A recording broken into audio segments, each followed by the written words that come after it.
취재 기자를 연결해서 단일화 소식을 조금 더 구체적으로 알아보도록 하죠. 정치부 권준기 기자 연결돼 있습니다. 권준기 기자. 네, 권준기입니다. 네, 창원 성산 지역에서 어제부터 단일화 여론조사 이틀 동안 진행이 됐고요.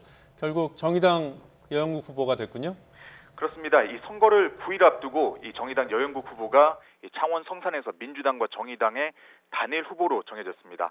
이 단일화 협상에 따라서 세부 내용은 공개하지 않기로 했습니다.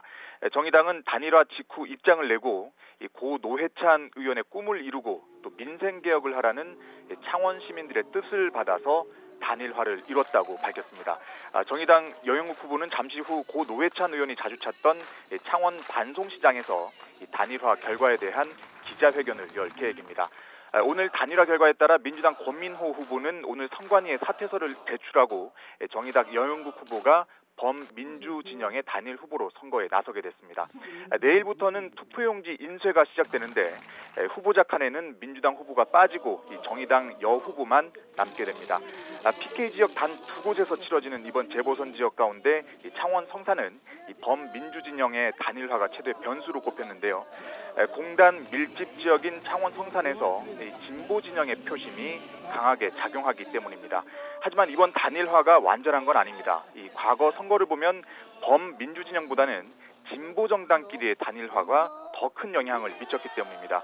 이 지역 지지세가 만만치 않은 민중당 손석형 후보는 이 단일화에 한 발짝 떨어져 있는데 물리적인 시간이나 단일화 방식에 대한 이견을 봤을 때 남은 기간 정의당과 민중당 간의 단일화 성사 여부는 불투명합니다. 이대로면 범여권의 정의당 여영국 후보와 한국당 강기훈 후보, 또 민중당 손석형 후보의 3파전 양상으로 선거가 치러질 가능성이 높아 선거 결과를 쉽게 예측하기 힘들어 보입니다.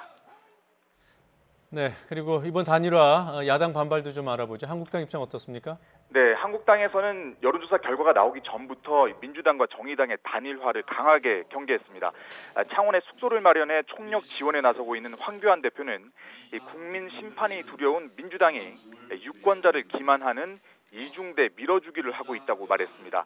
사실상 민주당이 정의당으로 몰아주기를 하고 있다는 건데요.